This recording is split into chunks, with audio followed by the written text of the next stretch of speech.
Welcome to another episode of Travis Take Two. I'm Jordan Travis. And I'm Devon Travis. And we have an exciting week. I can tell you at least we have an exciting guest. I'm happy to be past last week.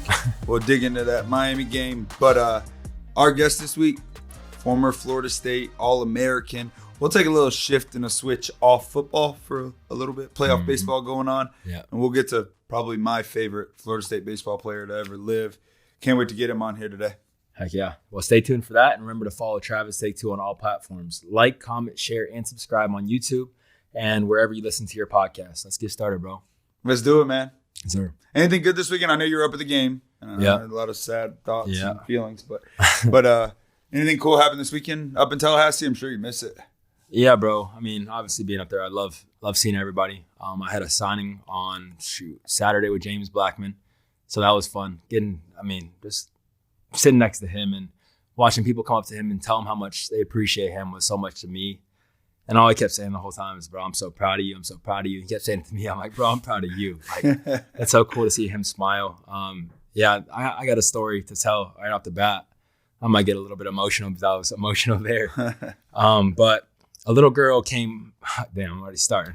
A little girl came up to my table and she starts bawling, crying, bro. She puts her two little pens on the table and a few pictures, and she starts crying, and she looks at me in my eyes and said, my brother passed away 2 weeks ago. I started bawling, crying, bro. I'm bawling, crying. I got James, has his arm on my shoulder. You can see he's like about to get emotional. The cop's over here emotional, and she goes, he bought your jersey 3 days before he passed away. And I'm like, damn, like it hit me. I'm like, this is like, I have so much of an impact on the people across the world that look at me. They're still buying my jersey 2 years later when I'm a retired kid, and I'm sitting at home figuring out my life, and I'm like, why? Like, I'm like, why? Like, I start saying why, and I'm just like asking myself why? Like, why does things like this happen?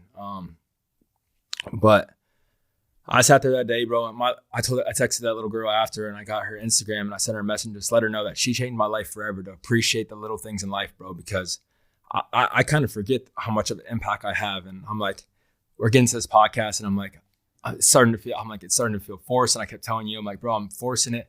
And I forgot what my why behind the podcast was, is I'm impacting people across the world. But yeah, she starts telling me this story, bro, and I just break down crying, and I'm just like, I'm so sorry. And we hugged for a good minute. And this is in front of a bunch of people. I don't cry in front of people like that. So I'm bawling, crying, bro, and I'm hugging her, and I'm just like letting her know, like, I got your back. I'm here for you. I'm praying for your family.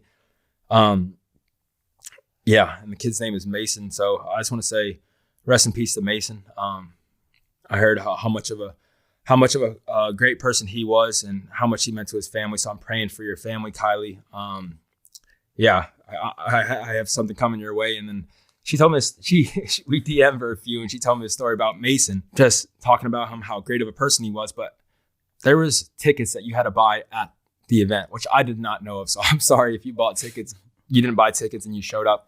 That I had no responsibility over that. I had no idea. So everyone's DMing me, pissed off at me. I had nothing to do, bro. I just posted the video, and I'm doing my job, just sitting there signing the stuff. So there's a kid in line that Kylie was saying her story to somebody, and this kid, Jake, I believe he's in high school, 904_Jake W. I remember that forever.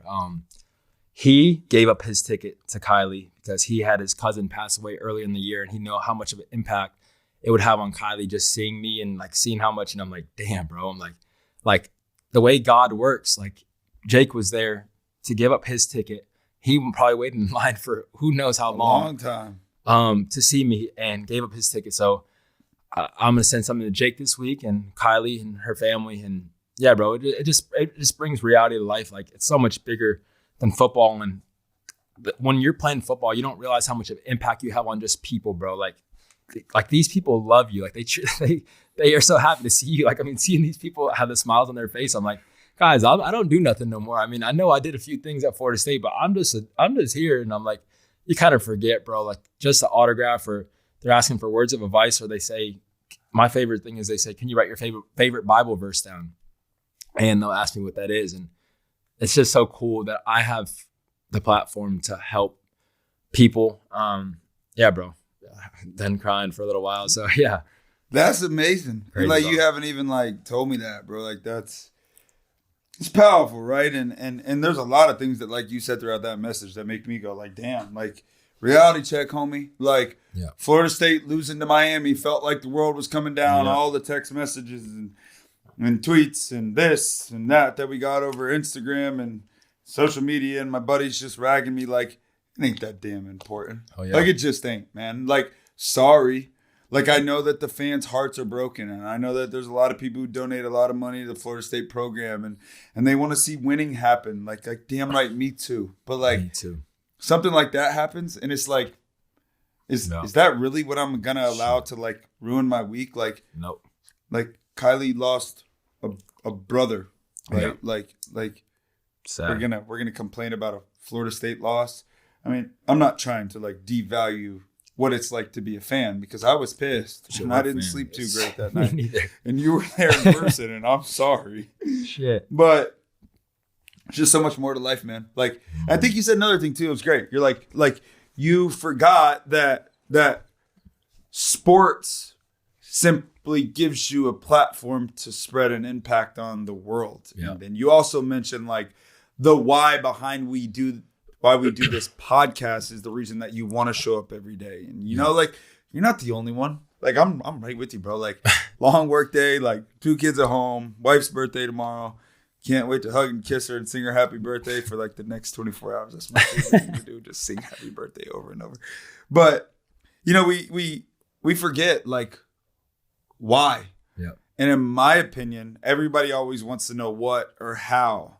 But like the why behind what we do in life, in my opinion, is like the most important thing ever. So Absolutely. I'm grateful that you brought that up. Like I do want to dig into that Florida State game though a little bit. Just get your perspective, right? Like you were up close. I think first and foremost, I'll tell you what sticks out with me. Like Miami's a better football team than us. Like that's a really good football team. Yeah. I do think they're a really damn good football team. I think Cristobal is a good coach, no matter how hard it is for me to say that. That's a good football team. Their fans travel well to that game. I think they had more fans in the stadium for that game than they do at their home fields when we played. But it's not hard. Yeah. But yeah, that's a damn good football team. Carson Beck's a damn good quarterback.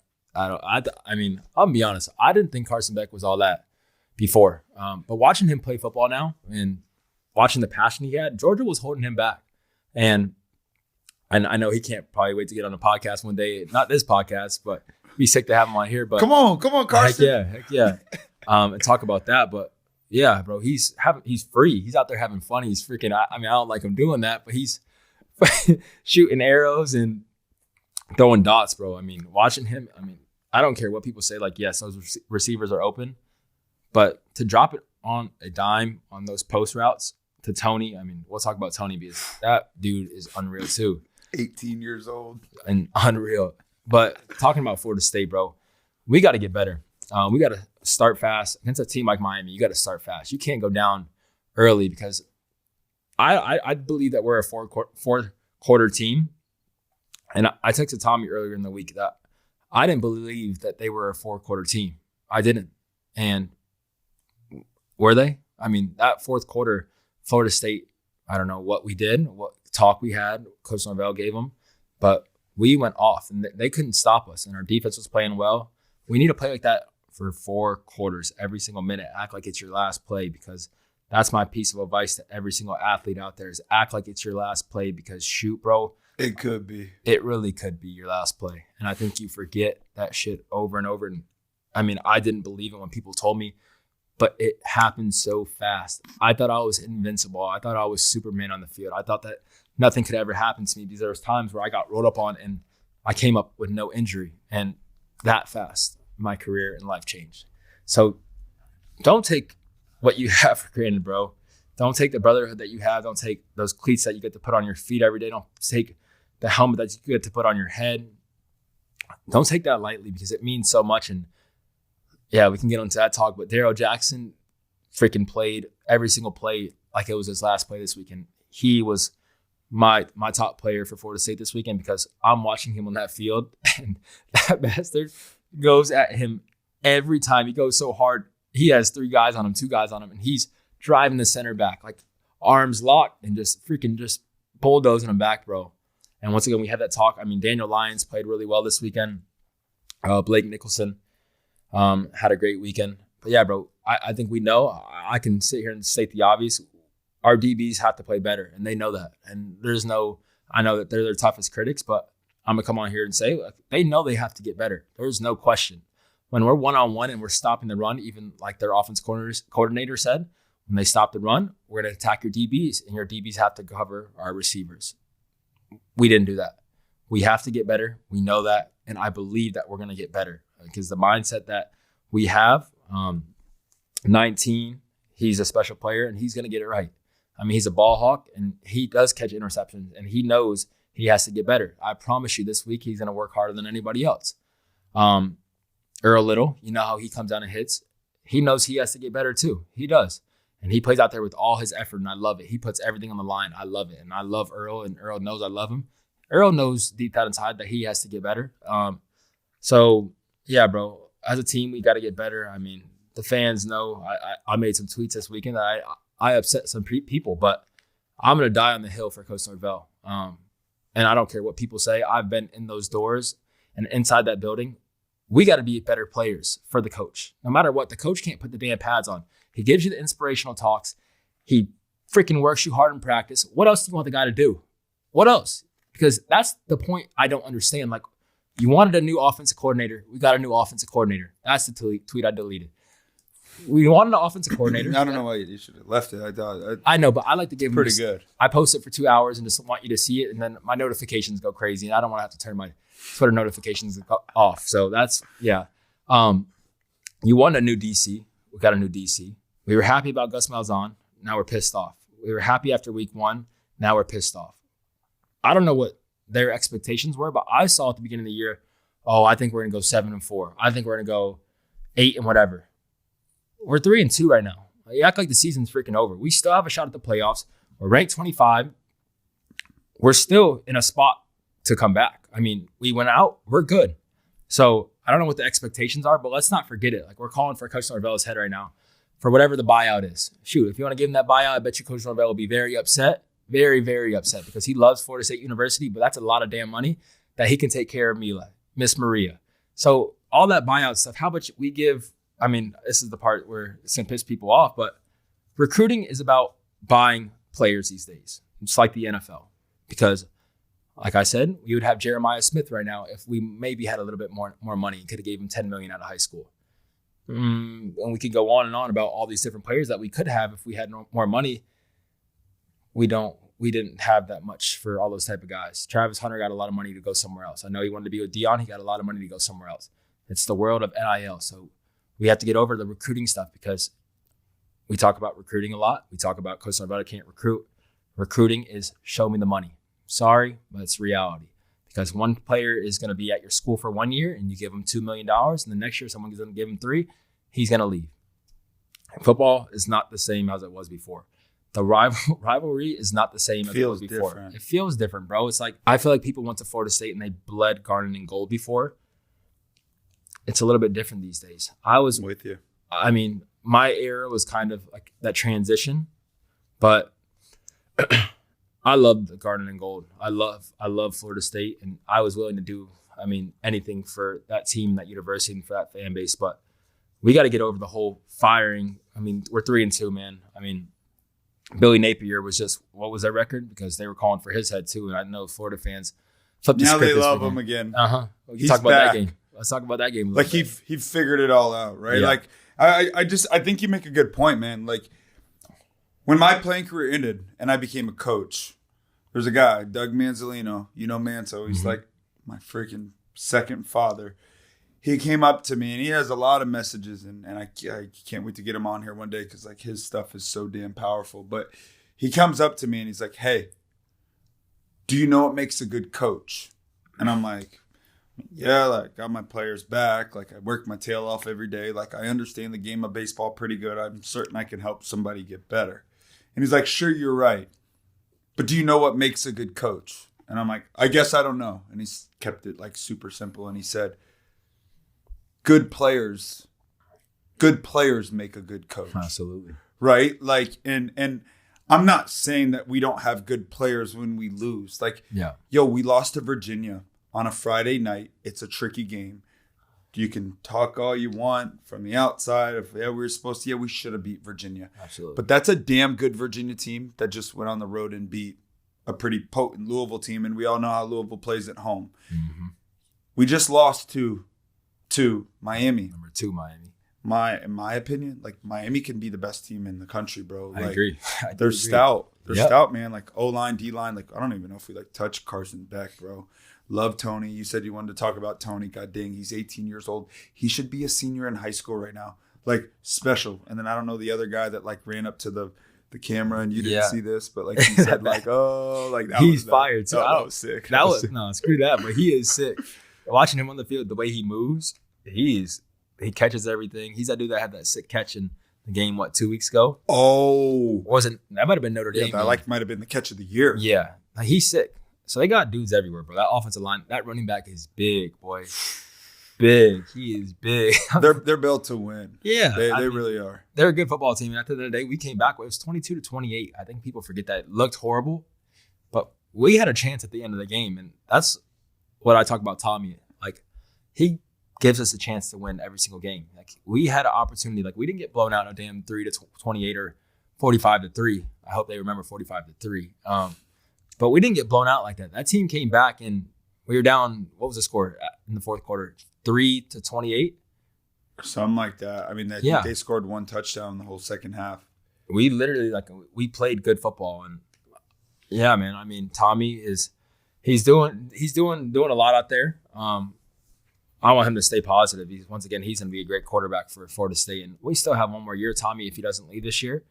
And I probably wouldn't piss him off too bad. Yeah. I'm just saying, like, the fan base, like, we're a better football team with Tommy Castellanos on our team. Like, let's not get wild and out of control here and, like, start pissing him off. Because if he left Florida State, I'm certain that he can, at the very least, get, like, $1 more elsewhere. Like, I'd probably keep him happy. Yeah. And I'm not saying that, like, we live in the world, like, that's how it should be. But, like, it's reality. I think that you like, sparked on, like, a couple, like, really true points. Like, college football has changed for forever.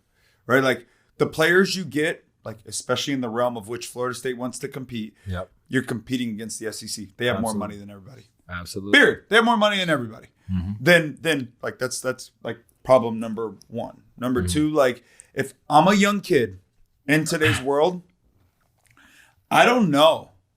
Like, I don't know. Take me back to 18-year-old Devon. But, like, if I'm Travis Hunter and everybody's, like, pissed off about what he did, like, I don't even think think about it twice. Like, I'm getting $5-6 million to go to where, like, Jackson State, like, and I'm getting to go to Florida State. Like, sorry, man, like, you don't know where I came from. Like you don't know how tough my life was.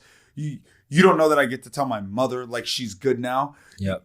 This, at the end of the day, right? Like, sports are an avenue for a great platform to provide an impact. But at the end of the day, if at 18 years old you have the opportunity to make a little bit of coin, to now make an impact on your family for the rest of your life, sorry, bro. So the truth of the matter is, it's not nasty like, hey, go get more money. Like, Florida State does pretty well and our boosters are damn awesome. But there's levels, right? Like there's levels to this. And I think we have a good enough football team to beat the 2 teams we lost to. I do. Yep. But on that given day, those were 2 better football teams. Period. Like, that's where it ends. Like, let's talk about the upsets this weekend. Like, are the Jacksonville Jaguars going to go further in the playoffs than the Kansas City Chiefs? My answer is no. I don't know what you think. Do I think the Tennessee Titans are better than the Arizona Cardinals? No. They blew a 21-3 lead. I don't think so. Do I think that the Broncos are a better football team than the Philadelphia Eagles, the reigning Super Bowl champions? Do I? My answer would be no. Do I think that UCLA is a better football team than Penn State, 24.5-point favorites? I don't. So I guess, like, my point is, like, on any given damn Saturday, on any given damn Sunday, like, 2 good teams show up, you better show up and put your best foot forward, because if not, you will get punched in the mouth. And Penn State got punched in the mouth so good that they couldn't get back up. Absolutely. So, like, I don't know. I guess that's my message in all this too. I'm right with you, JT. Like, enough of the Coach Norvell hate. Like, what do you want? Like, sorry, I coached. Like, I coached at the professional level, and now, like, I coach, like, high school and middle school kids. Like, there's only so much you can do. Yeah. Bro. Like, There really for is. sure. Like, you can be a good leader. Like the best like head coaches, and I don't know like football, but I'm thinking it's similar. Like the best head coaches, there's this ship, and there's all these different things that go on this ship to make the ship go forward. Like in my opinion, the head coach just walks on the ship and he goes to the top and he grabs the wheel and he just drives it. And everybody else elsewhere does their own thing because he trusted and hired them. And he brought these players on and these coaches on, and they all do their job knowing that he just has to steer the ship. Exactly. I'm not giving Norvell like a cop out, but like this whole like, oh, he's the problem. Like how many times do coaches get fired and you go get their replacement and then you think everything's great? Exactly. Like they did the same thing when we went and got Taggart. And things started pretty slow for Norvell, and then they loved him again. I guess I only have one more conversation and topic and question on Florida State, but like for Tommy Castellanos, that after week 1 was Tommy Casamigos, and the world loved him. Yep. Like he probably felt like he was on top of the damn world, and now like Florida State has lost their last 2 games, and I'm not saying this. I don't need you to speak on this because you probably know more than me. So don't speak on this. But like, in my opinion, and watching Tommy, like the last 2 games, like I don't know if he's fully healthy, and I hope he's fully healthy. Yeah. But that's at least just like what I see as like a non-football knowing man. Yeah. Like, what's your message though to like Tommy in these times? Because bro, like you went through some dark shit at Florida State, man. Like these fans made you feel like you were like good, and then they can also make you feel like you should just be gone, jump. Yeah, like absolutely. You can feel like that. I mean, the words that I have for him is like the things that I would tell him face to face are a lot different than what I was saying here. But I mean, screw Twitter, screw Instagram. I mean, yeah, have Joe run your stuff on the side because that shit don't matter. It don't matter what they have to say about you. Don't matter, bro. Because I met someone this weekend that came up to me and said, "Oh yeah, I used to think you're the worst quarterback ever." And he said it to me, and it's just like, yeah, I know. I remember exactly who you are. I don't know you personally, but I heard you. I saw it. Yeah, I remember all that shit, bro. And he goes, "Now I'm your biggest fan." It don't work like that. I forgive you, absolutely. But I remember what you put me through. I remember what you put my family through. I remember what you put my little sister through. I remember how many negative thoughts you brought into this mind, into this body, and the doubts and the questions that I had. Do I want to be here? I remember that. Sorry, you're 45, 50 years old. Don't come to me with that shit. I was 19 years old, 20 years old, having to walk to class the next day, making $0, asking my mom for money. I remember saving all my money up, and I freaking went and tried to buy a dog online. Because I'm like, I just need a damn service dog. They scammed me. I lost $1,500. There goes my food for the whole week. I remember that. Everything. I didn't get nothing. I didn't even get a freaking, he said he's going to ship it to me. I didn't even get a damn stuffed animal. I remember what you say to him again. I sent him a long message. I said, this is just messed up, man. He's in a different country. He don't give a shit. And what you say though, you're like, how could you do this? How can you just do a college, a 19-year-old kid? But yeah, bro. I don't want to hear it. So my advice to Tommy is just, I told his brother, stay off Instagram, stay off Twitter, because that shit don't matter, bro. You can get us back. This reminds me of that 10-3 season when, oh shit, man, NC State and Clemson, and I felt like I was on top of the world for the first 3 games, and then boop, I'm down to the ground, and everyone hates me. I'm told how much I suck. I'm told how much of a bad person, how much I need to stay in my room and not get food, and don't go to the grocery store and don't get anything to drink. How am I supposed to cope? Who am I supposed to talk to? Thank God I have my family. So worry about your family. Worry about this football team. Worry about your faith in God, with God. Screw what everybody else has to say, because I think the fans do know at the end of the day that if they get into your head, like, yes, it can affect you either for the good or for the bad. And we don't want it to be for the bad. So get off Instagram. Keep smiling, bro, because the season's still in front of us. I think we forget. We act like we're freaking done. We're 3-2. Going against Pitt this week, where we can bounce back and get a win. They have a really good quarterback. He played great. Really good. Freshman. True freshman. He's sick. But, man, we're Florida State football once again. Let's go out and dominate. Let's dominate the trenches once again.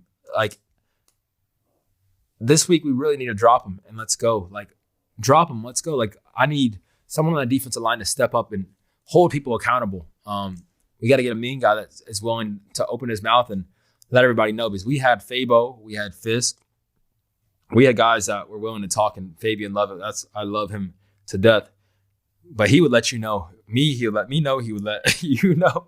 He'll let anybody know, and he didn't care at all. We need that. We need that accountability on the defense, because Tony White is a great defensive coordinator and puts us in positions to win. Miami was dominating the run game. We stopped the run game. We held them to 78 yards, maybe 80 yards. I remember looking at the scoreboard and seeing that at one point. We got to step up. Do your job.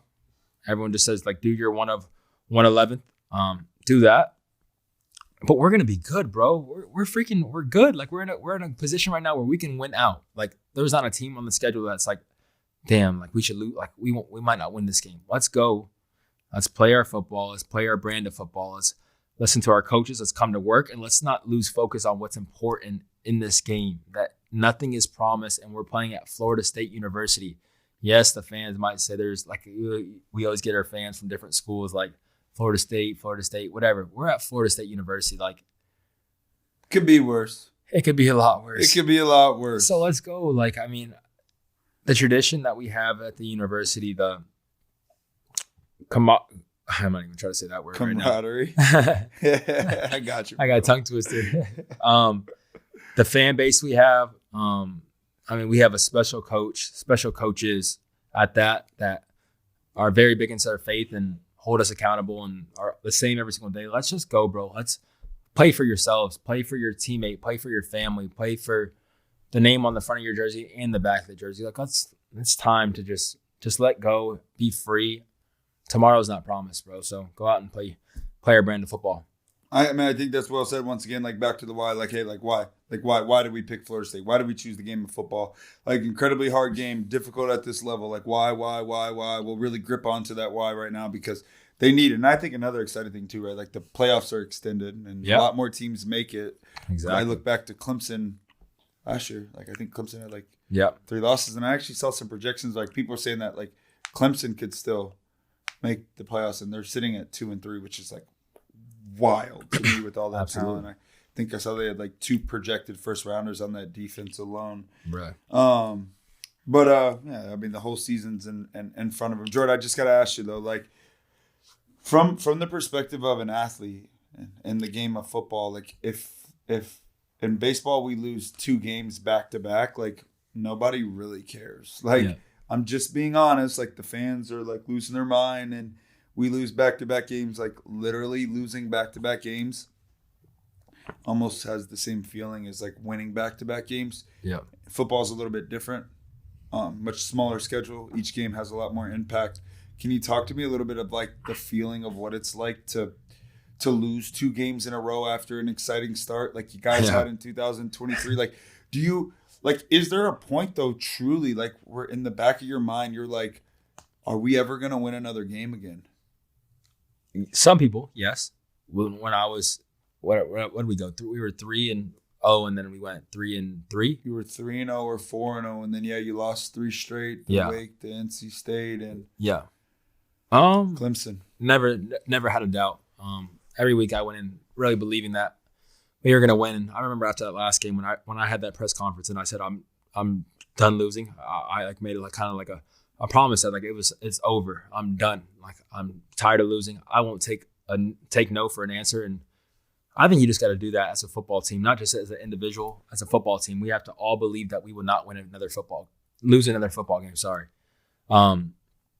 It's all about your belief. Like, how much do you believe? Like, I believe that we will win. Like, that right there, that belief is number one. As long as you believe, you can do anything. There's those teams at Jacksonville State, when they played us, they believed that they could beat us, and you could just see the energy before the game.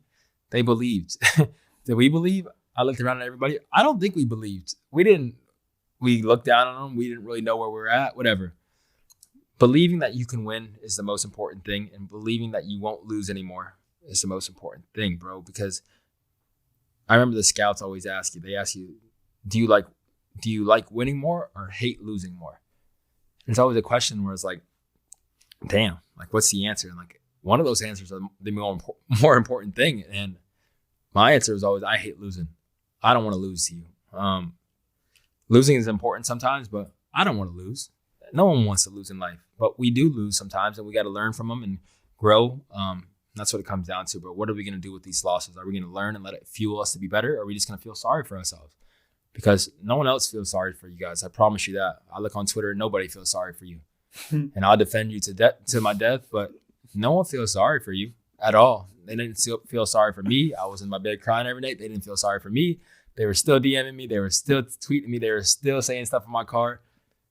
They don't care. So why would you care? Let's go out and just, the day that we have in front of us, let's focus on that. Let's win the day in front of us. That's all that matters every single day. Let's win the freaking day in front of us.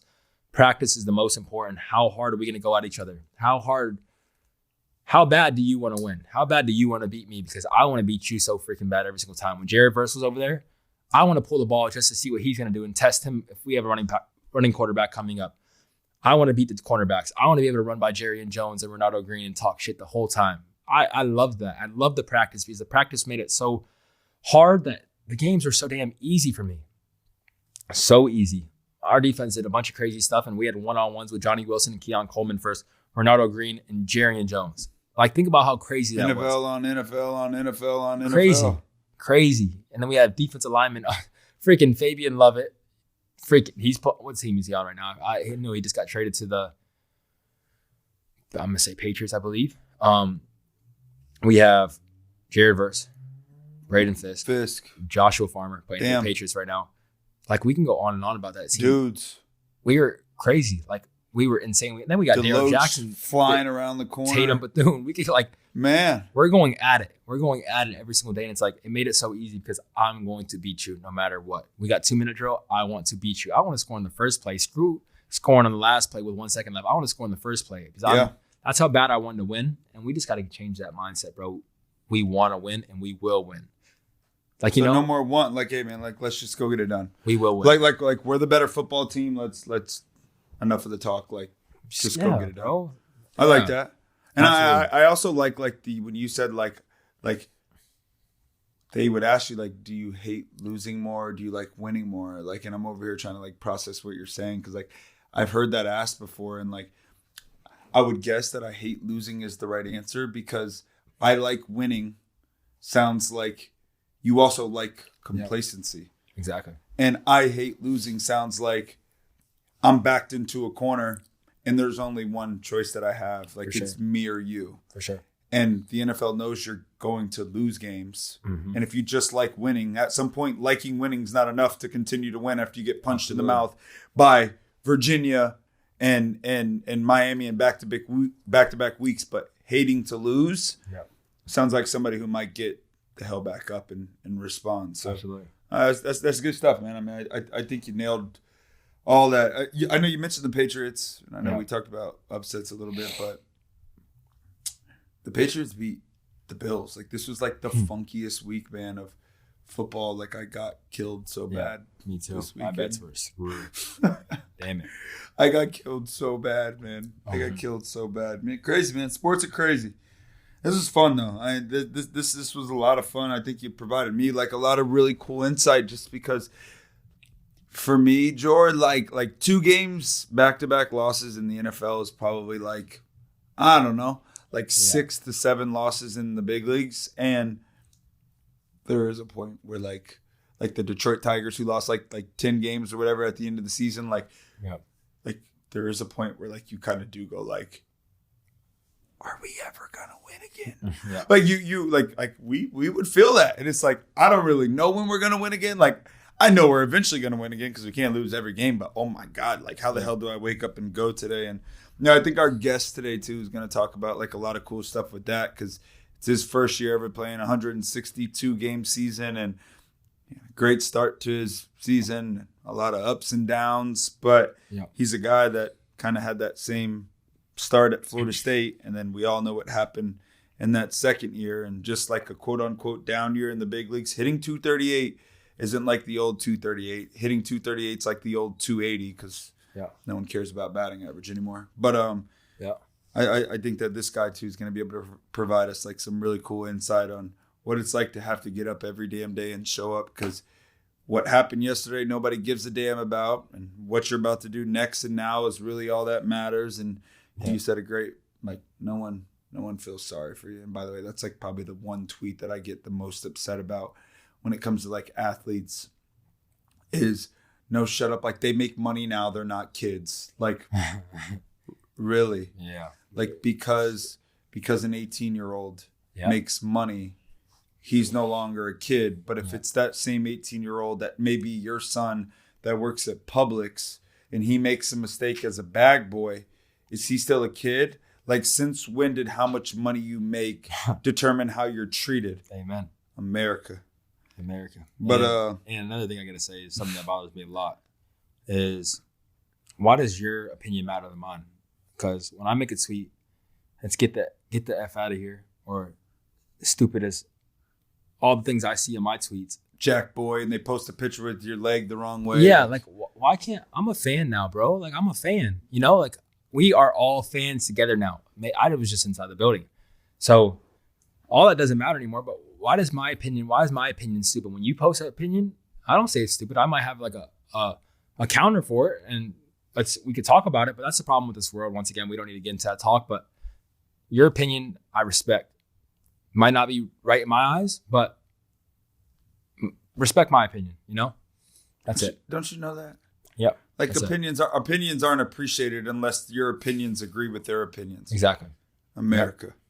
I think that's all we got, bro. I mean, that was awesome good stuff. I can't wait to get to this guest today. I know that we're going to talk about some really cool stuff. Yeah, he's super similar to you, bro. Like, this is somebody that isn't like me. Like, I'm a little more boisterous and I'm loud and I'm not afraid to like show my emotions on my sleeve. Like, this guy, it's business, man. Like the business happens between the lines, and I'm super excited to talk to this guy, as I know he's one of our favorites.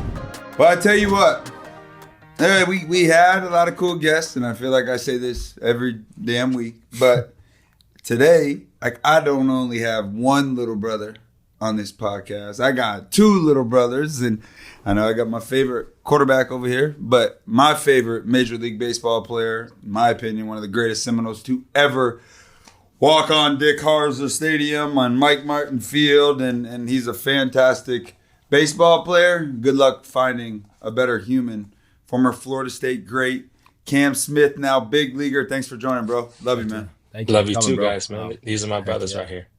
Hell yeah, and we all 561 boys too. Shucks. That's right. I mean, we all went to Palm Beach Central. What school? What middle school did you go to? Emerald Cove. Yes, and y'all went to middle school too? Honestly, I didn't. What is he? How many? What year did you graduate? Graduate. 22. 22. Y'all graduated what? High school. High school. What? High school. Yeah, he's too young. Damn. He was in 5th grade when I was in 8th. Man, y'all make me feel bad, but that's what I'm saying. Y'all are my little brothers. So anyways, let's get into it. I got my two little bro. I mean, so y'all went to the same middle school. I went to Polo Park, which is like 2 minutes down the road. Mm-hmm. We both went to Palm Beach Central. You left and went to the rich people school up in, Jordan. Went to the rich people school up Benjamin High School. And then, we all went to Florida State. So this is really, really, like, damn cool. And, like, the stories I heard about Cam Smith, like, I heard, and Cam knows this, but I heard stories about Cam Smith before I even met Cam Smith. One of our coaches at Palm Beach Central, Luther Tadaro, comes up to me one day. And obviously, Cam graduated in 2022. I was like a long time later. But I think I was still playing. And he's like, hey, we got this kid. He goes to Emerald Cove. I coach him. Like, he's going to be the next great player to lead Palm Beach County. And sure enough, my career ends at 19. I start coaching in 20, I think, Cam. 20, right? Because you would have been a sophomore. Yeah, exactly. That was my first year coaching. And, man, really ever since then, Cam's been like family to us. And, watching your two's trajectory at Florida State has been pretty damn amazing to me. I'm the vocal one. Mm-hmm. I'm not afraid to go on Twitter and yell to the world how much I love you two and how proud of you two I am. But I guess for me, the most impressive thing that I've always liked about Cam is like how he's always like handled his business, like with what he did on the field. He's never been like about any of that other stuff. But anyways, we'll get into that. Cam, thanks for joining, bro. How you doing? How was your first year in the big leagues? Talk to me. First year in the big leagues, man. It was, I could say a lot of words to describe it, but honestly, it's something I've always wanted. It's something I've always wanted, no matter how good or bad I did. This is what I wanted. This is the life I choose, and I love what I do, honestly. And I'm looking forward to this off season to prove myself next year. What's like the greatest? What's like the greatest lesson that you've learned throughout this season, the ups and downs, and I want to know how it went for you. I would say the most important thing was just trying my best to stay even keeled. I never struggled so hard staying even keeled. I've always been an even keeled guy. But at this level, I feel like the failure feels personal, man. For some reason, it just feels personal. So like I was just trying to find new ways to stay right in the middle, whether that's meditating during the game, whether that's getting into the Bible after the games, just to stay cool, you know? Sick. Well, I mean, you saying the Bible right there, that triggers me. And obviously, like, our faith is so important for all three of us. How important, can you just describe to people, how important is your faith to everything that you do in life? Honestly, it's everything. And it should be everything. That's the way of living. That's how it should be. And I I really got into it 2020, 2024, or 20, the fall of 2023, leading up to my sophomore year at Florida State. James Tibbs like had a talk with me. Deamas Ross had a talk with me. And basically they were telling me, hey, bro, this is the way. Like, we know you're a great person, but let me tell you what, playing this game, like you need a strong foundation, and this is the way. So ever since then, I've been, finding ways to connect to God and grow in my faith. Sick, bro. That's damn awesome. I mean, right? Like all the distractions in the world and the big leagues, 162 games, day in and day out, like up, down, left, right. You get all this nasty stuff from somewhere. You struggle one day, but at the end of the day, like we're all just like normal people who believe in what we believe in, and we, us three right here, like we understand that like without our Lord and Savior, like none of this is possible, and I think the biggest thing is like in Christ and in whatever it is that you do believe, like it keeps us at bay through the tough times, right? Like all the suffering and troubles that Jesus Christ went through for us. Like we're here on earth going through these same struggles, not the same as Jesus, but these same struggles of the ups and downs of life, and to be able to like go back and grip and understand like this is just a part of the journey. I think that I think that you too, especially, I mean, you guys were a lot better when you played it, like sticking to the Bible and understanding the importance of sticking with that day in and day out, and using that to keep you at bay. I mean, it's important. And Cam, like you know, there's Bible study every Sunday, right? Like that still goes on in the big leagues. Yes. Yep. We have. And those are special, right? Yeah, exactly. We have actually Bible study on Tuesdays when we're home, and then chapel on Sunday every week. Every week. And you were there every week. Every week. Every week. It's awesome. It's awesome. Absolutely. And you think about the Houston Astros and winning. It's crazy. Cam, I was like looking on my way here. And you know something? Like this is wild. Okay? Like Houston Astros and being in the postseason for me is like you don't even have to watch the regular season. Like it's like Houston bread on Astros butter. gonna be. It's like bread right? on butter. Yeah. Okay, Cam. So you're gonna get mad at me, but like truly, like can't wait to talk about this, but like I literally stopped watching you play. Like I can't tell you anything about what you did past like May. And I was hanging out yesterday or 2 days ago when I texted you, and someone from the academy, he actually lives in California. His name's Thomas Glenn, heck of a ball player. Cam, you're gonna meet him here soon.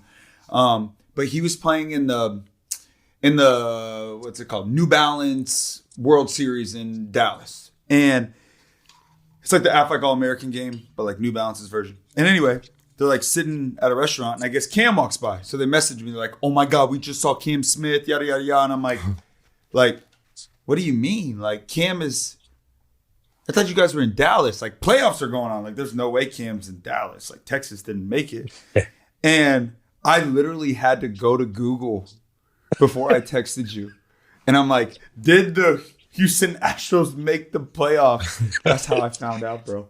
I literally didn't even know. I didn't know.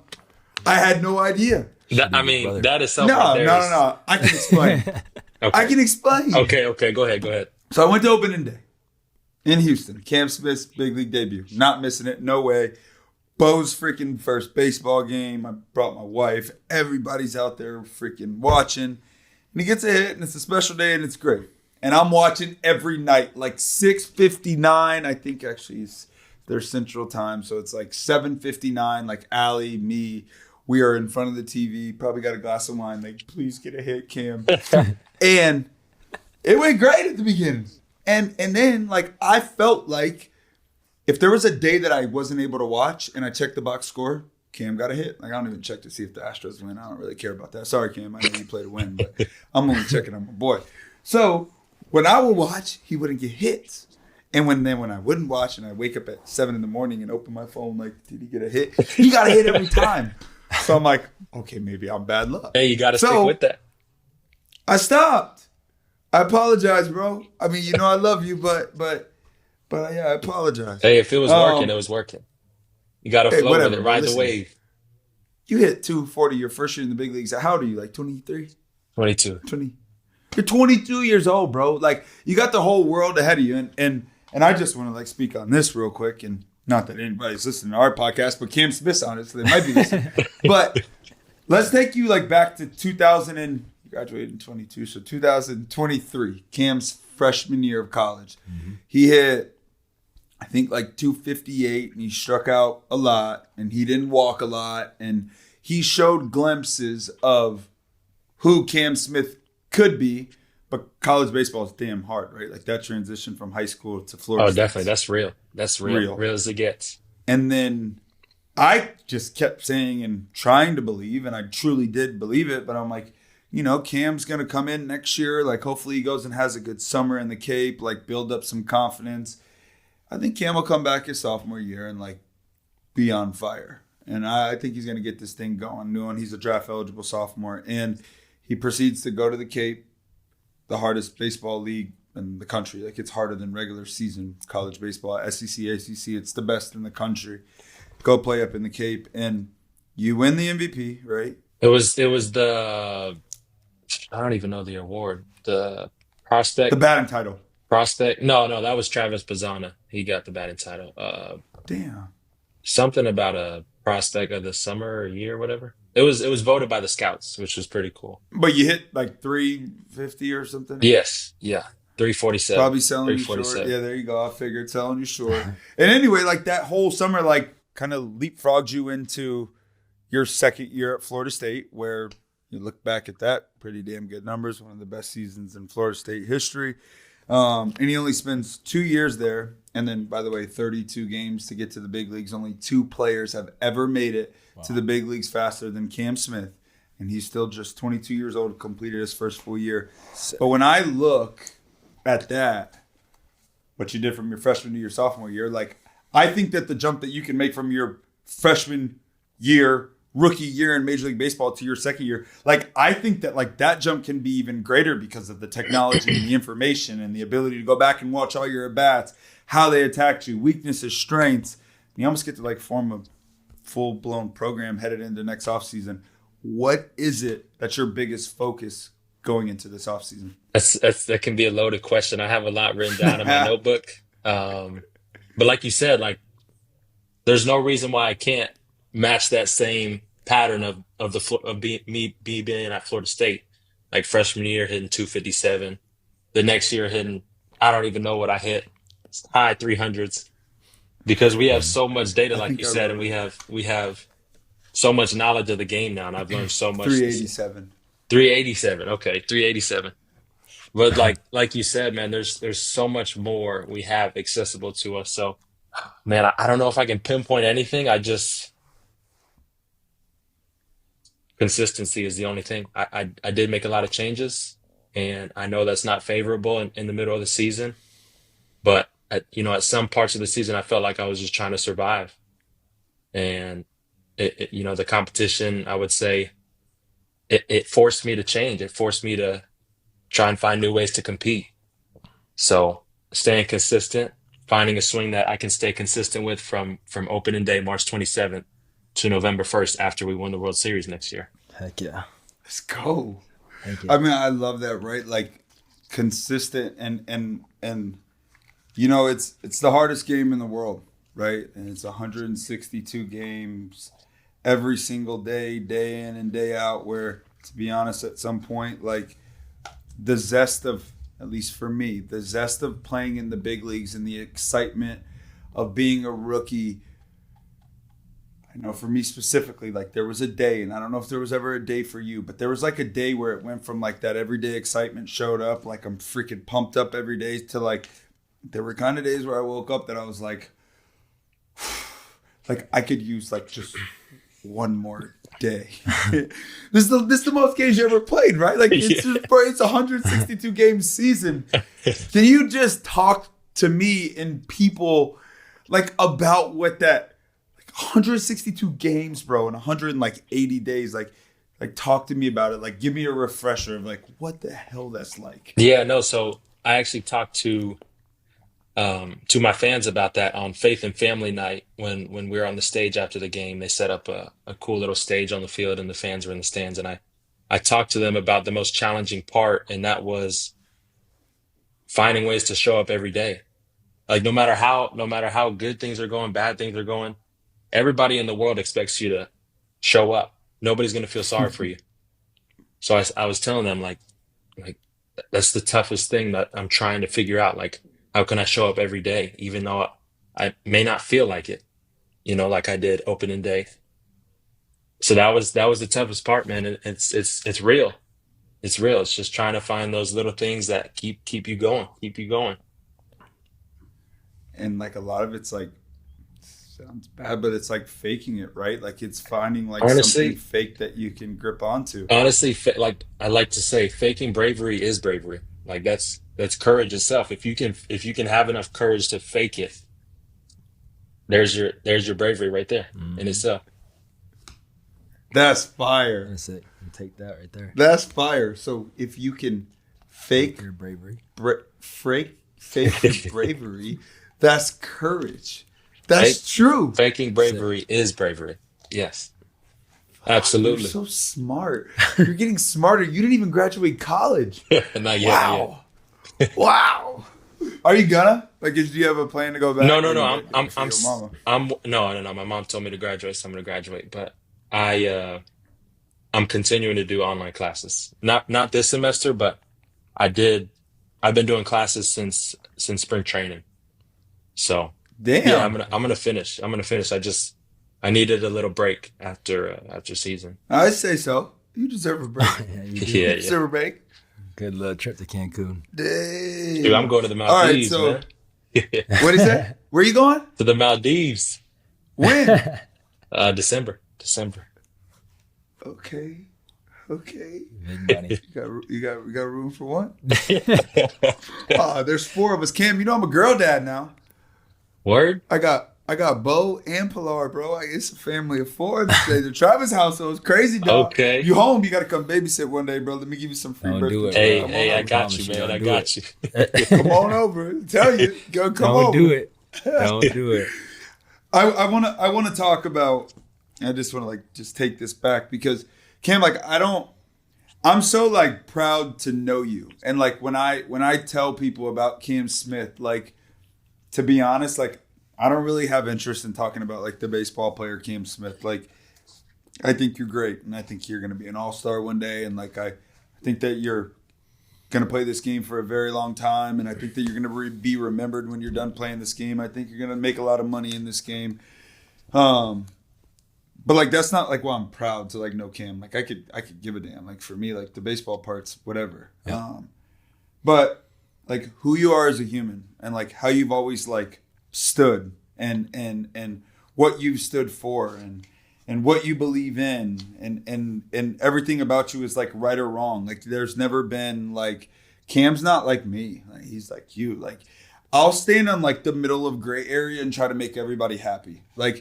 You two know right and wrong, and it's always going to be right. And I've always told everybody Cam reminds me of a baseball version of Jordan, and I think I told Cam that often, and I think I told you that often.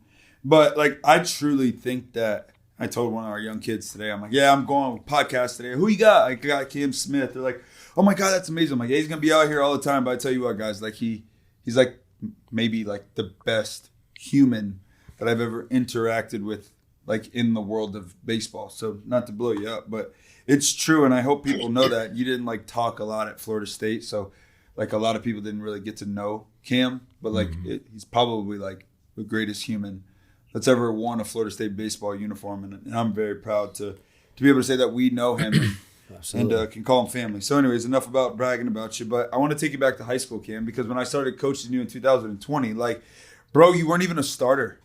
Like, you didn't even start as a sophomore in high school, right? Like, that's crazy.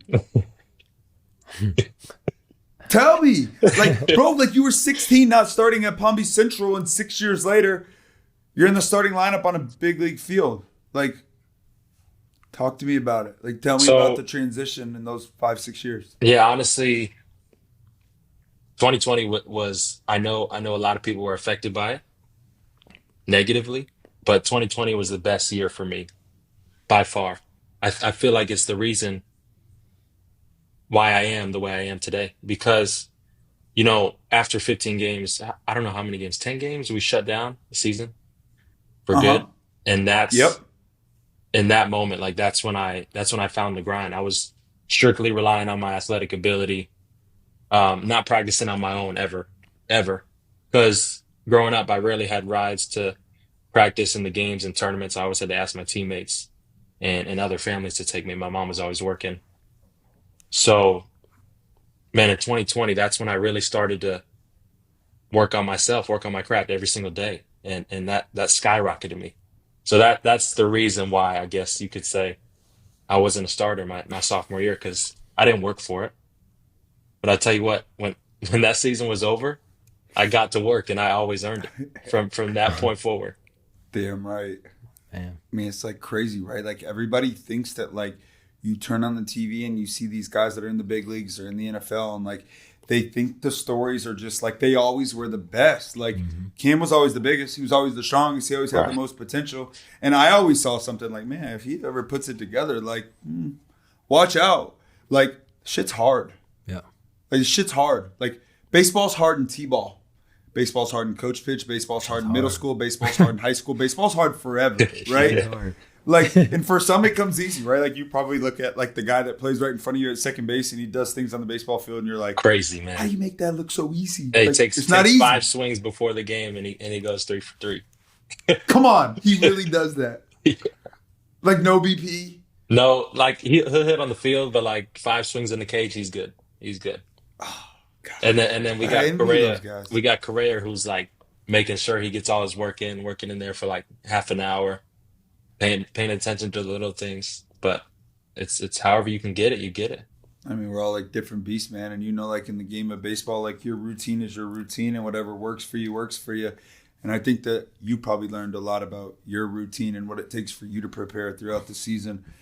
I'm excited for you to get back home, man, and like talk to you and like just like hear you out. And I want to know what you learned. Like I want to learn from you, and I'm excited for you to give back to our kids. I mean, I know they're so excited for you to come around and help. But man, you're like a ray of sunshine. Like it's a rainy day today, but having Cam Smith on kept me and Jordan excited all day. So thank you again for joining this thing. It's pretty damn awesome. You talked about your mom, Cam, and I can't help but like go back and like I've always wanted to talk to you about this, but you were in the middle of the season and I don't want to get you emotional, but like that video, right? Like, and I'm sure that like you knew you made the team before then, but you don't really ever know until it's like official. Right. You can tell me like, hey, you made the team, but until like you made the team and like the coach is like, hey, yeah, you made it, and everybody claps for you, like you didn't make it. Exactly. But like to me, like I saw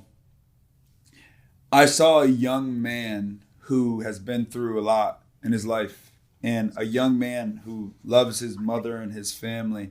And I saw a young man who maybe for the first time in his life slowed down for a second, and you gave yourself the pleasure to be proud of you, right? And we don't really have the time quite often to do that in this game or life because we're judged by what we do now and next. Just talk to me about that moment, man, where your mom and your family and your girlfriend Anna were in that locker room and you found the news. Yeah, it's I'm already getting emotional about it.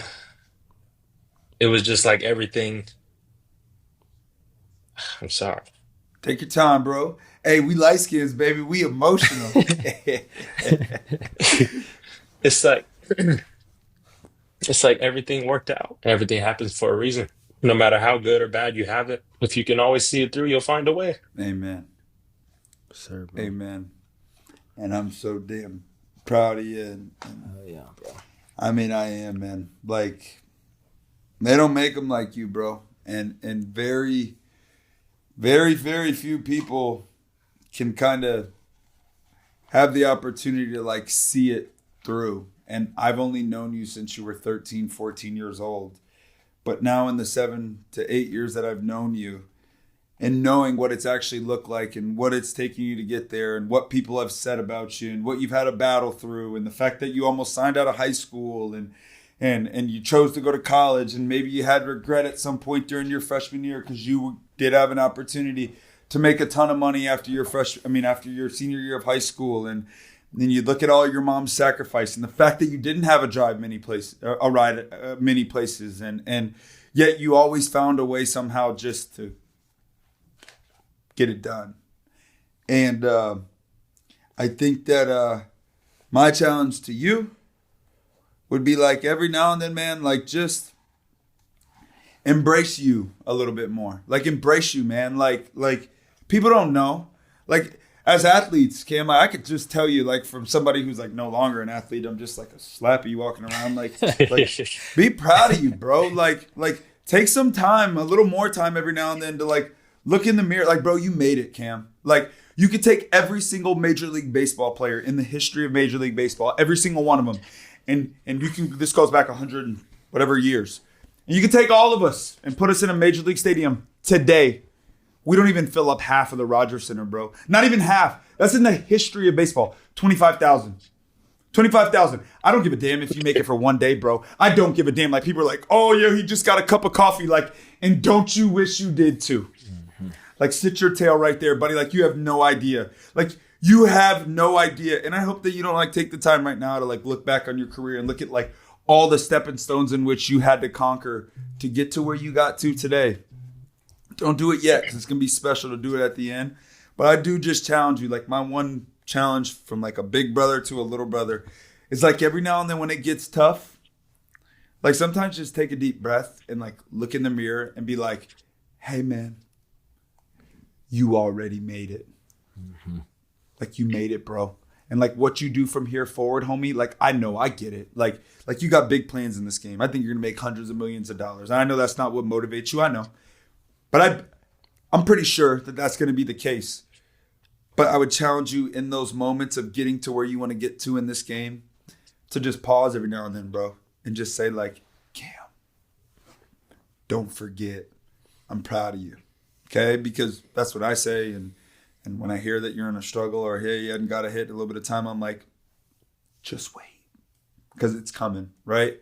So I don't want to take up too much more of your time or sit here and bother you, but I didn't bother you all season long, and I appreciate and respect the fact that you didn't call me all season long because guess who is just like that? This one never called me during the season. Nope. Every now and then, like get like a little side. Hey, how you doing, Devon? Like every now and then, in the off season, oh yeah, Jordan, Devon, every damn day. But during the season, man, it's business. That's right. Yeah, bro. I don't want to take any more of your time, but I'm so grateful and I'm so proud. And outside of the young man that's sitting to my left, I haven't cared about another individual as a human that I don't have any blood attachment to like I've cared about you. And it's not because of what you do on the field. It's because of what you represent, how you handle yourself, the wonderful family that created you and raised you. And once again, bro, I challenge you, like this year, like you're going to look back next year and I can't wait at next year's All-Star break when you're freaking walking off the field of that All-Star game and I'm coming to watch you play. But you're going to look back at a lot of these like moments in your life, bro, of like the struggles, and you're going to realize like the struggle is what you actually love more than the good times in life. Like the struggle when you're done playing, the 0 for 4s, the 0 for 10s, the 0 for 20s, the months of hitting 180, when you're done playing, the only thing I wish I could have one more time is one more freaking night in the cages when everybody left and I'm 0 for my last 15 and I'm scared to go to sleep because I don't want to wake up tomorrow because I think I'm going to go 0 for again. What I would do for one more day just to have to try to figure it out. So challenge yourself and remember that, bro. I'm proud of you. Thank you, Dad. Thank you, bro. Keep smiling. Love bro. you too, Keep smiling. That's my favorite thing about Cam is the smile. Like you're always smiling, bro, and it brings joy to so many people. People at Florida State appreciate you so much. I mean, obviously they know that you're from Palm Beach County, and when I go up there and I went to baseball games freaking this year. It's my first time. I hate baseball, bro, so I can't even watch the shit. I used to get forced to watch his games, and I might watch him at bat from you and Xavier Edwards every now and then, but that's about it. Yeah. But we're proud of you, bro. Everyone's so proud of you. Keep the positivity. Keep spreading the positivity. Keep smiling big, bro, because I'm telling you, your smile makes us smile, and we appreciate you so much, bro. Thank you, brother. Appreciate that. Sir. Love y'all, boys. Let me get a Go Noles on 3. 1, 2, 3. Go Noles, Noles. baby. Woo! Go Stros, too. Love you, bro. Thanks for joining, man. That was freaking awesome. That was awesome. Love you, homie. Love you too. Welcome back to Travis Take 2. We're going to close, as we always do, answering questions from you, the fans. Be on the lookout for our posts on Instagram and X, and make sure to submit your responses. You get any good tweets this week? I mean, I read your I got responses. a lot, I don't know how you man. do that stuff. Let's see what we got here. In you and your brother's college career. Oh, this one looks fun. This one looks fun. I like this one. In you and your brother's college careers, what's the worst stadium you had to play in? You got one? I would say Like maybe it's because the fans were brutal, or like are we saying because the stadium just stunk? Like that. How was Pitt? Like Pitt felt weird. horrible. Whoa. Oh, that's a great one. Right? Yeah, I don't know if they didn't cut the grass, but we had to get spikes where they twist in our shoes, and the grass felt like it was this thick, like you were running in mud. Yeah. So yeah, it just felt the energy was horrible, Weird. really weird. And we got Pitt this weekend. Thank Yeah. God it's in Tally. That's a good one. Worst away locker room. Oh man. I mean, in college careers, I can't even talk about college because I really can't remember that far back. But I can tell you that like the worst like actual locker, but it's like the best actual locker is in Fenway. So in Fenway, like it's the same locker room that like all the old greats played in. Like Sick. they never changed it. So it's amazing. That's cool. But the locker room's like super small, and the lockers are literally like probably 1 foot wide. Really? We're a big league locker, like just like That's the way crazy. locker rooms, like you can walk in, like stand in the locker. They're so big. Yeah. These are like tiny, and you're in these like little tiny like chairs next to each other. So for me, that's like the worst like setup of a locker room. Yeah. But at the same time, like it's like the best because it's Fenway Park. You know, For sure. never changed. What we got next? Best player you've ever gone against? I know you probably can name that. Ooh. Who you got in college? Best player you ever went against? I can give you a couple thoughts. Like for me, like I don't know. And watching you, like I think about like someone at Notre Dame who's like pretty damn good in the NFL right now. I think he's got a chance to. Yeah. I mean, he's sick. He was sick. But I mean, I really don't remember that game. I freaking blacked. How about an edge rusher? I think Xavier Thomas is sick. From Okay. Clemson, number Yeah. 3. I think if you look at him, he's freaking jacked with tattoos. Scary. We're so cool, which is like the last year we were cool. So I'm like, you feel like you're like, all right, bro, he's not gonna hit me that hard. You know, like you try to tell yourself. But yeah, he's a dog. There's a guy, PJ Weaver from Pitt in 20 whatever year we played them. Defensive end. Then they had the other defensive end. And now I just had his name, and now I'm gonna forget it. Damn, it was 91 and 99. In 91, he hit me up on Instagram after, and that's we're cool now. He played for the Vikings. Those two playing defensive end, I'm watching the whole game like, damn, please don't let him free. Jonathan Grenard was a good one, Oof. which was my former teammate. But yeah, that's the one that got my back hurts and still hurts. I wake up every morning, I'm like, damn, John. Tell him to sit in a chair. That shit sounds horrible. I should have said that. But yeah, probably one of those dudes for sure. Okay. I mean, yeah, I think back to college. I mean, I played against some pretty good ones. I guess Sonny Gray's like the first one that sticks out in the sense of like super uncomfortable at bat, like faced him a bit in the big leagues, like heavy sink up to 98 in college. Really sat like 94, 96 What about when the I dude with faced him. the hat from TCU? Oh, Matt Perk. Wow, he's a Man. college great, bro. Sick. He's a college great. I mean, I'm a righty, so the at-bat was at least a little more comfortable. And I was a freshman. Yeah. So I think that's a good call. I mean, he was the best pitcher I remember to stand that. upright during that year. Sick. That's a good call. And I played against a lot of good ones for sure Yeah. in college. ACC was always loaded. I just don't like to give pitchers too much credit. So that's where I'll end it. All right. Funniest thing to happen to you on a field? I don't even know. I don't really remember games. I black out during all my games. Same. I don't remember a lot either. Funniest thing though, what happened that's funny? Man, I don't know. Probably just sit back and watch me run. 5'8", maybe a couple pounds too heavy. Super pigeon-toed. My knees are broken. I think that's probably the funniest thing I ever did. Is just sit back and watch me run. That's pretty funny. I don't think I've had any of those things ever. No streaker Nothing. either. Yeah, I never had a streaker. No animals. Same. Nothing really was ever More. funny, man. It's business, bro. Hell yeah. It's business. Favorite FSU uniform combo? For me, it was the Sunday Golds in baseball, man. Love them. I like the new white on white on white. White on white on Just white. Those are icy. fire. So fire. High white socks or? Honestly, I'm not big into my drip. You know what I mean? I'm simple. It's either just leggings. You're so boring. Yeah. I don't care how I look. I just want to win. Waffle House order. All-star breakfast. All-star breakfast. Scrambled Cheese. with cheese, damn right. Sausage or bacon. Sausage. All day long. Chocolate chips in your waffle straight up. I like chocolate chips sometimes. Light chocolate chips. They put a lot on the damn things. Hash browns or grits.